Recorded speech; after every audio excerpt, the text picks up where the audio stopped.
Hey guys, it's Sam here with Custom PC Review, coming back at you with another video unboxing, and today we're going to be checking out yet another SSD. So, most of you guys are probably bored at this point. However, we're not really going to just talk about the SSD and all that stuff.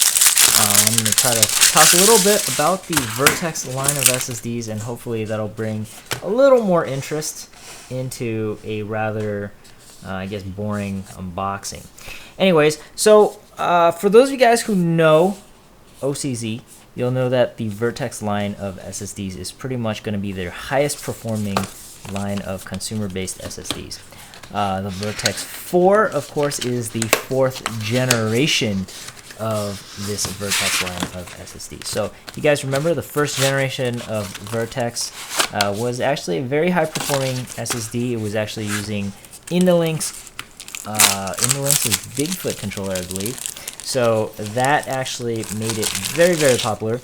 Then, of course, OCZ moved on to the Vertex 2, which started using the whole SandForce thing, which was very high performing.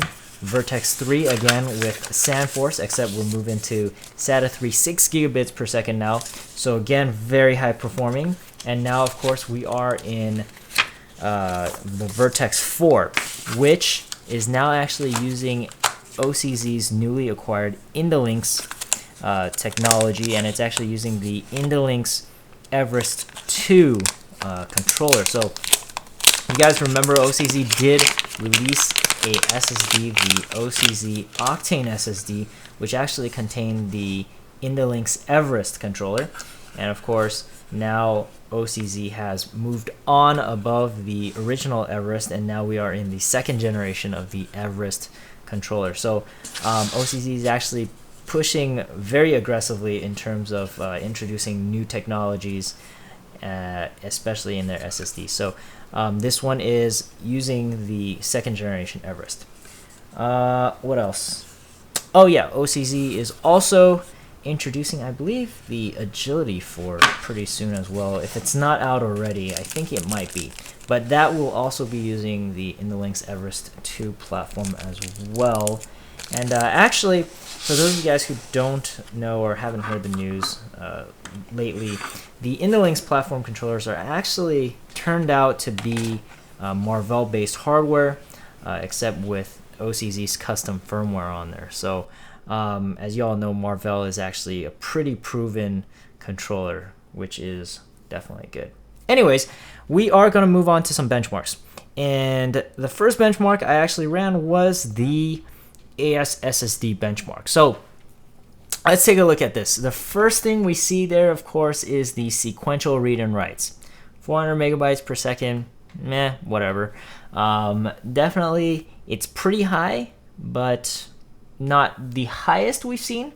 Of course, we are running Asst SSD. So for you guys who don't know, Asst SSD does not use queuing, and it does not use compressible data. So actually, this benchmark is actually killer for SandForce-based SSDs. But as you can see, the Vertex 4 is still pushing about 400 megabyte per second sequential reads and 400 megabyte per second sequential writes, which is absolutely excellent.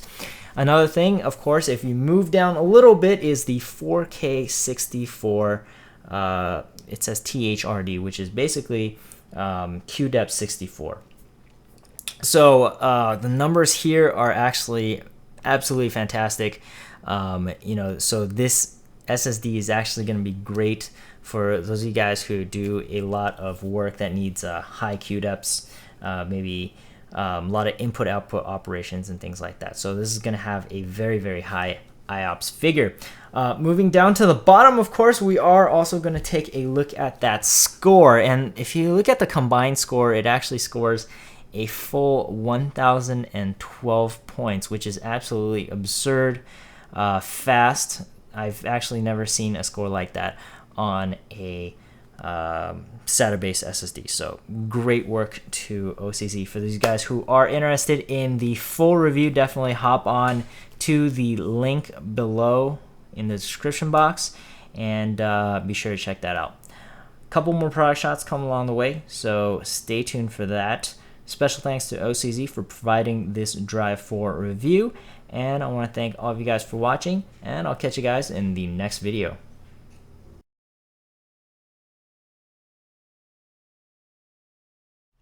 Hey, how's it going, guys? It's Sam back here again with another video for you guys, and today I am going to be announcing another giveaway because I really like to hook you guys up.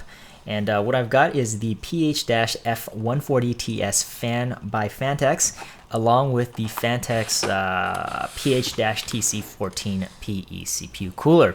So as you guys all know, this is probably one of the best CPU coolers on the market today. It certainly is the biggest.